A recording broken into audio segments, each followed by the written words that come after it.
ನಮಸ್ತೆ ನನ್ನ ಪ್ರೀತಿಯ ಬಂಧುಗಳೇ, ನಿಮ್ಮ ವಿಮಲ ತೇಜಾಕ್ಷಿ. ಇವತ್ತಿನ ವಿಶೇಷ ಏನು ಗೊತ್ತಾ? ಇವತ್ತಿನ ವಿಶೇಷ ಬಹಳ ಅದ್ಭುತವಾಗಿದೆ ಅಂತಲೇ ಹೇಳ್ಬೋದು. ನಾನು ಪುತ್ತೂರು ತಾಲೂಕಿನಲ್ಲಿರುವ ದಕ್ಷಿಣ ಕಾಶಿ ಎಂದೇ ಪ್ರಸಿದ್ಧವಾಗಿರುವ ನಮ್ಮ ಉಪ್ಪಿನಂಗಡಿಯ ಸಹಸ್ರಲಿಂಗೇಶ್ವರ ದೇವಸ್ಥಾನಕ್ಕೆ ಹೋಗ್ತಾ ಇದ್ದೇನೆ.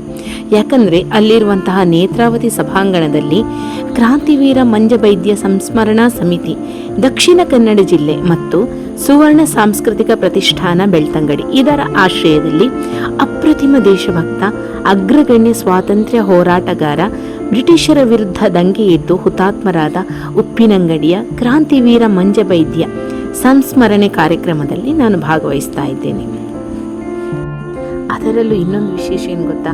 ನಾವು ಕೂಡ ಅವರ ವಂಶಸ್ಥರೇ ಅನ್ನುವಂತಹ ಒಂದು ಹೆಮ್ಮೆ ನಮ್ಮ ಪಾಲಿಗಂತೂ ಬಹಳ ಒಂದು ಸಂಭ್ರಮಿಸಬೇಕಾದಂತಹ ವಿಷಯ.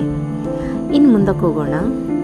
ಮಂಜಬೈದ್ಯರ ಬಗ್ಗೆ ಸಾಕಷ್ಟು ಮಾಹಿತಿಗಳನ್ನು, ಸಾಕಷ್ಟು ಪ್ರಮುಖ ವ್ಯಕ್ತಿಗಳು ವಿವರಗಳನ್ನು ಸಂಗ್ರಹಿಸಿ ನಮಗೆ ತಿಳಿಯಪಡಿಸಿದ್ದಾರೆ. ಶ್ರೀಯುತ ಹರೀಶ್ ಮಂಜೋಟಿ ಅವರ ಲೇಖನ ಬಹಳ ಚೆನ್ನಾಗಿದೆ. ತುಂಬ ಚೆನ್ನಾಗಿ ಅರ್ಥವತ್ತವಾಗಿ ಮಂಜಬೈದ್ಯರ ಇತಿಹಾಸವನ್ನು ತಿಳಿಸಿಕೊಟ್ಟಿದ್ದಾರೆ. 10-12 ವರ್ಷಗಳ ಹಿಂದೆಯೇ ಡಾಕ್ಟರ್ ನವೀನ್ ಕುಮಾರ್ ಮರಿಕೆ, ಹಿರಿಯರಾದ ಡಾಕ್ಟರ್ ಪಾಲ್ತಾಡಿ ರಾಮಕೃಷ್ಣ ಆಚಾರ್, ಮಾಧ್ಯಮ ಪ್ರಚಾರ ಮಾಡಿದ ಗೋಪಾಲಕೃಷ್ಣ ಕುಂಟಿನಿ, ಗೆಜ್ಜಿಗಿರಿಯ ಮಿತ್ರ ಬಳಗ, ಇನ್ನಿತರ ಸಂಘ ಸಂಸ್ಥೆಗಳು, ಜೊತೆಗೆ ಈ ಮಾತನ್ನು ನಾನು ಹೇಳಲೇಬೇಕು, ಈಗ ಅತ್ಯಂತ ದೊಡ್ಡ ಮಟ್ಟದಲ್ಲಿ ಸದ್ದು ಮಾಡುತ್ತಾ ಸಮರ್ಥ ಸಂಘಟಕರಾಗಿ ಗುರುತಿಸಿಕೊಂಡಿರುವಂತಹ ಕಲಾಪ್ರೇಮಿ ಮತ್ತು ವಾಗ್ಮಿ ಆಗಿರುವಂತಹ ಸಂಪತ್ ಬಿ ಸುವರ್ಣ ಮತ್ತು ಇವರ ತಂಡ ಕೂಡ ಮಂಜಬೈದ್ಯರ ಬಗ್ಗೆ ಸಾಕಷ್ಟು ಕೆಲಸಗಳನ್ನು ಮಾಡ್ತಾ ಇದ್ದಾರೆ. ಈ ಶ್ರೇಷ್ಠ ಲೇಖಕರ ಮಾಹಿತಿಗಳನ್ನು ಸಂಗ್ರಹಿಸುತ್ತಾ ಅವರು ತಿಳಿಸಿರುವಂತಹ ವಿಷಯಗಳನ್ನು ನಿಮಗೆ ಒಂದಿಷ್ಟು ತಿಳಿಸುವಂತಹ ಹಂಬಲ ನನ್ನದು. ಕ್ರಾಂತಿವೀರ ಮಂಜಬೈದ್ಯ ಸಂಸ್ಮರಣ ಸಮಿತಿ ತಿಳಿಸಿರುವಂತಹ ವಿಚಾರಗಳನ್ನು ನಾನು ನಿಮ್ಮ ಜೊತೆ ಹಂಚಿಕೊಳ್ತಾ ಇದ್ದೇನೆ. ಇವರು ಏನು ತಿಳಿಸಿಕೊಡ್ತಾ ಇದ್ದಾರೆ ಅಂದರೆ, ಉಬಾರ್ ಮಂಜವೈದ್ಯ ಎಂದು ಕರೆಸಿಕೊಳ್ಳುತ್ತಿದ್ದ ಉಪ್ಪಿನಂಗಡಿಯ ಮಂಜಯ್ಯ ವೈದ್ಯ ಅವರು ಬ್ರಿಟಿಷರ ವಿರುದ್ಧ ಹೋರಾಡಿದ ಕರ್ನಾಟಕದ ಕರಾವಳಿಯ ಅಗ್ರಗಣ್ಯ ಸ್ವಾತಂತ್ರ್ಯ ಹೋರಾಟಗಾರರು, ಕ್ರಾಂತಿಕಾರಿ ರೈತ ನಾಯಕರು, ಬ್ರಿಟಿಷ್ ಸರ್ಕಾರದಲ್ಲಿ ಉದ್ಯೋಗಿಯೂ ಆಗಿದ್ದ ಮಂಜಯ್ಯ ವೈದ್ಯರ ಕ್ರಾಂತಿಯ ಹೋರಾಟದ ವಿಚಾರಗಳನ್ನು ಜನರಿಗೆ ಇನ್ನಷ್ಟು ತಿಳಿಸುವ ಉದ್ದೇಶದಿಂದ ಅವರ ವಂಶಸ್ಥರನ್ನು ಒಳಗೊಂಡ ಕ್ರಾಂತಿಕಾರಿ ಮಂಜಯ್ಯ ವೈದ್ಯ ಸಂಸ್ಮರಣ ಸಮಿತಿಯನ್ನು ರಚಿಸಿಕೊಳ್ಳಲಾಗಿದೆ. ಮುಂದಿನ ದಿನಗಳಲ್ಲಿ ಸಮಾಜದ ಎಲ್ಲ ಸಮುದಾಯದವರನ್ನು ಒಳಗೊಂಡು ದಕ್ಷಿಣ ಕನ್ನಡ ಜಿಲ್ಲೆಯ ಪ್ರತಿ ತಾಲೂಕಿನಲ್ಲಿ ಸಮಿತಿ ರಚಿಸಬೇಕು ಅಂತ ಯೋಚನೆ ಮಾಡಿದ್ದಾರೆ. ದೇಶದ ಸ್ವಾತಂತ್ರ್ಯಕ್ಕಾಗಿ ಕೆಚ್ಚೆದೆಯಿಂದ ಹೋರಾಡಿ ಅಮರರಾದ ಮಂಜಬೈದ್ಯರ ಜೀವನ, ಹೋರಾಟ ಹಾಗೂ ವಿಚಾರಧಾರೆಗಳನ್ನು ಜನತೆಗೆ ತಿಳಿಸುವ ಉದ್ದೇಶದಿಂದ ಸಮಿತಿಯು ನೇತೃತ್ವದಲ್ಲಿ ಪ್ರಚಾರಾಭಿಯಾನ ಕೈಗೊಳ್ಳಲಾಗಿದೆ.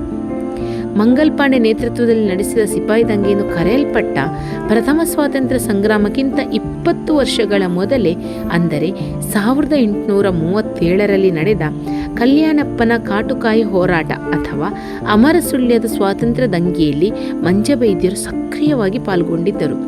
ರೈತ ನಾಯಕ ಕೆದಂಬಾಡಿ ರಾಮೇಗೌಡರ ಜೊತೆಗೆ ಅವರ ಹೆಗಲೆಣೆಯಾಗಿ ಹೋರಾಡಿದವರು ಈ ಆಜಾನುಬಾಹು 7 ಅಡಿ ಎತ್ತರದ ಉಪ್ಪಿನಂಗಡಿಯ ಮಂಜಬೈದ್ಯರು. ಬ್ರಿಟಿಷರು ರೈತರ ಮೇಲೆ ಹೇರಿದ ಅನ್ಯಾಯದ ನಗದು ಕಂದಾಯ ನೀತಿಯ ವಿರುದ್ಧ ಸ್ವತಃ ಬ್ರಿಟಿಷ್ ಸರ್ಕಾರದ ಉದ್ಯೋಗಿಯಾಗಿ ಮಂಜಬೈದ್ಯ ಅವರು ದಂಗೆ ಎದ್ದರು ನೋಡಿ. ಬ್ರಿಟಿಷ್ ಆಡಳಿತದ ಅಂದಿನ ತಾಲೂಕು ಕೇಂದ್ರ ಉಪ್ಪಿನಂಗಡಿಯ ತಾಲೂಕು ಕಚೇರಿಯಲ್ಲಿ ಗುಮಾಸ್ತರಾಗಿ ಇಂಗ್ಲಿಷ್ ಭಾಷೆ ಬಲ್ಲವರಾಗಿದ್ದರು ಮಂಜಬೈದ್ಯರು.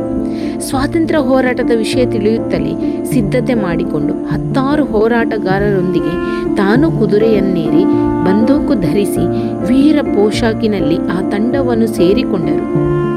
ಇಂಗ್ಲಿಷ್ ಭಾಷೆ ಬಲ್ಲ ಏಕೈಕ ವ್ಯಕ್ತಿ ಮಂಜಬೈದ್ಯರು. ರೈತ ಹೋರಾಟಗಾರರೇ ತುಂಬಿದ ಆ ಗುಂಪನ್ನು ತಂಡದ ಸಮೇತ ಬಂದು ಸೇರಿದ್ದು ಹೋರಾಟಗಾರರ ತಂಡಕ್ಕೆ ಭೀಮಬಲ ತಂದುಕೊಟ್ಟಿತ್ತು. ಉಪ್ಪಿನಂಗಡಿಯ ಮಂಜಬೈದ್ಯರು ಮತ್ತು ಇವರೊಂದಿಗೆ ಕ್ರಾಂತಿಕಾರಿ ಪಡೆ 1837 ಏಪ್ರಿಲ್ 5ರಂದು ಮಂಗಳೂರಿನ ಬಾವುಟಗುಡ್ಡದಲ್ಲಿರುವ ಬ್ರಿಟಿಷರ ಧ್ವಜವನ್ನು ಕೆಳಗಿಳಿಸಿ ಕನ್ನಡಿಗರಾದ ಹಾಲೇರಿ ರಾಜವಂಶದ ಧ್ವಜವನ್ನು ಹಾರಿಸಿದ್ದರು. ಈ ಐತಿಹಾಸಿಕ ಘಟನೆಯಿಂದಾಗಿ ಆ ಸ್ಥಳಕ್ಕೆ ಬಾವುಟಗುಡ್ಡ ಎಂಬ ಹೆಸರು ಬಂದಿದೆ. ಈ ಮೂಲಕ ಸುಮಾರು 13 ದಿನಗಳ ಕಾಲ ಇಡೀ ಅವಿಭಜಿತ ದಕ್ಷಿಣ ಕನ್ನಡ ಜಿಲ್ಲೆಯನ್ನು ಬ್ರಿಟಿಷರ ದಾಸ್ಯದಿಂದ ಮುಕ್ತಗೊಳಿಸಿದ್ದರು. ಅನಂತರ ಬ್ರಿಟಿಷ್ ಸೈನ್ಯ ಕ್ರಾಂತಿಯನ್ನು ಹತ್ತಿಕ್ಕಿದಾಗ ಮಂಜಬೈದ್ಯರನ್ನು ಬಂಧಿಸಲಾಯಿತು. 1837 ಮೇ 27ರಂದು ಅವರನ್ನು ಮಂಗಳೂರಿನ ಬಿಕರ್ನಕಟ್ಟೆಯಲ್ಲಿ ಬ್ರಿಟಿಷರು ಬಹಿರಂಗವಾಗಿ ಗಲ್ಲಿಗೇರಿಸಿದರು.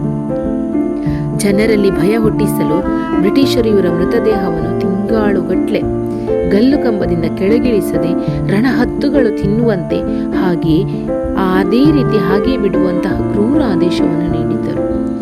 ಭಾರತ ಸ್ವಾತಂತ್ರ್ಯಕ್ಕಾಗಿ ತಂಡ ಕಟ್ಟಿ ಆರ್ಥಿಕ ಬಲ ತುಂಬಿ ಹೋರಾಡಿ ಒಂದೊಮ್ಮೆ ಸ್ವಾತಂತ್ರ್ಯವನ್ನು ಕೂಡ ಪಡೆದ ಹಿರಿಮೆಯೊಂದಿಗೆ ದೇಶಕ್ಕಾಗಿ ಬಲಿದಾನವಾಗಿ ಹೋದವರು ನಮ್ಮ ಈ ಉಪ್ಪಿನಂಗಡಿಯ ಮಂಜಬೇತಿಯರು. ಇಂತಹ ಮಹಾನ್ ಸ್ವಾತಂತ್ರ್ಯ ಹೋರಾಟಗಾರರ ಹಿರಿಮೆ, ಗರಿಮೆ, ಬಲಿದಾನ ಇಂದಿನ ಹಾಗೂ ಮುಂದಿನ ತಲೆಮಾರಿಗೆ ತಿಳಿಯುವಂತಾಗಲು ನಮ್ಮ ಈ ಒಂದು ಸಂಸ್ಥೆ ಕೆಲಸ ಮಾಡ್ತಾ ಇದೆ. ನೋಡಿದ್ರಲ್ಲ ವೀಕ್ಷಕರೇ, ನಿಮಗೆ ಹೇಗನಿಸಿತು? ಒಂದೆನಿತು ಮಾಹಿತಿ ತಿಳಿಸುವ ಪ್ರಯತ್ನವಷ್ಟೇ. ಈ ವಿಡಿಯೋ ನಿಮಗೆ ಇಷ್ಟ ಆಗಿದ್ರೆ ಲೈಕ್ ಮಾಡಿ, ಕಮೆಂಟ್ ಮಾಡಿ, ಶೇರ್ ಮಾಡಿ. ಮತ್ತೆ ಎಂತ ಗೊತ್ತುಂಟ, ನೀವು ಸಬ್ಸ್ಕ್ರೈಬ್ ಆಗಿರದಿದ್ರೆ ಸಬ್ಸ್ಕ್ರೈಬ್ ಆಗಲು ಮರೆಯದಿರಿ. ಧನ್ಯವಾದಗಳು.